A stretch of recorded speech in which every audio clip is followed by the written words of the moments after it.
Deepwater Horizon. Rigs on fire. We've had a major explosion. We need assistance immediately. On fire! I repeat, we've had a mass casualty explosion. We need assistance immediately. Mayday. This is motor vessel. Damon Banks, Deepwater Horizon has exploded and is on fire. Offshore drilling is drilling in large bodies of water, which include oceans as well as lakes.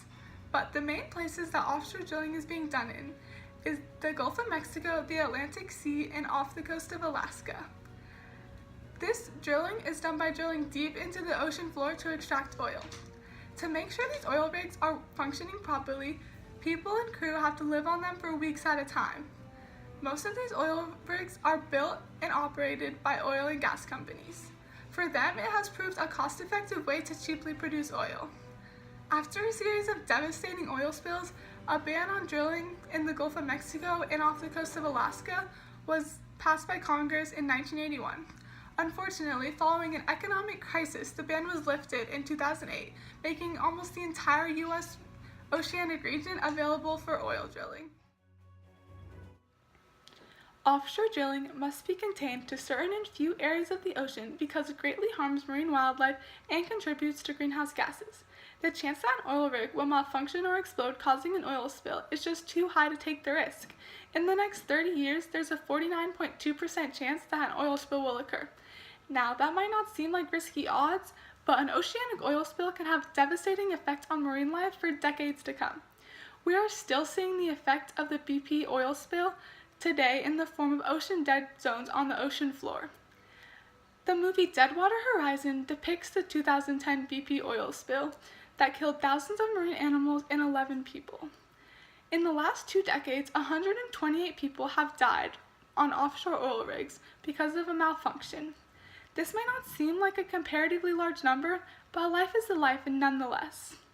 Another helpless victim of offshore drilling is the marine wildlife that lives in the ocean and sky. There was an estimated 82,000 birds that died as a result from the BP oil spill, and another 26,000 marine animals were killed.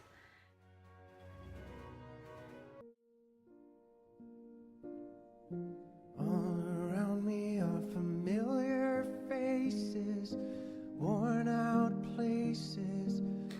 Within the last few years, the Obama administration has made it so some of the U.S. coastal waters are off limits to drill in.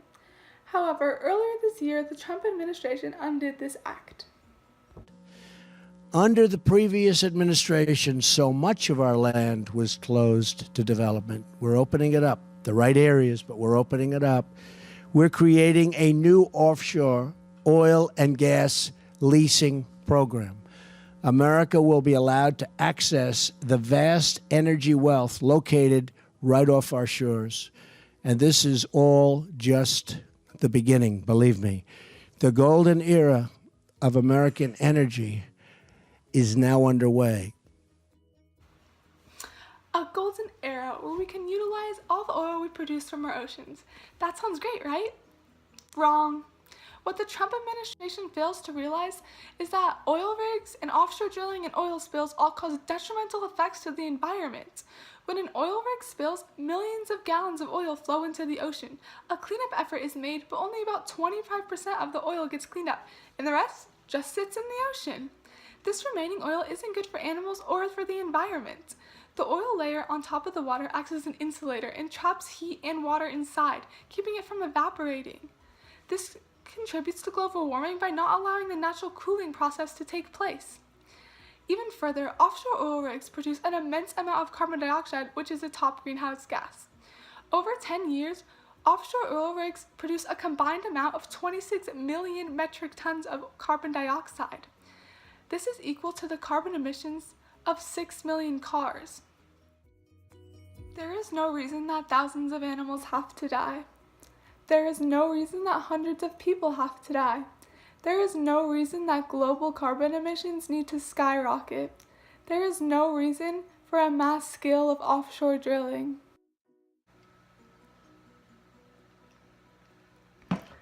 Fun fact, the reason Earth Day took off and was celebrated so much was because after the 1969 Santa Barbara oil spill, people were devastated about what the oil spill had done to the beaches and the oceans. They wanted to celebrate Earth more.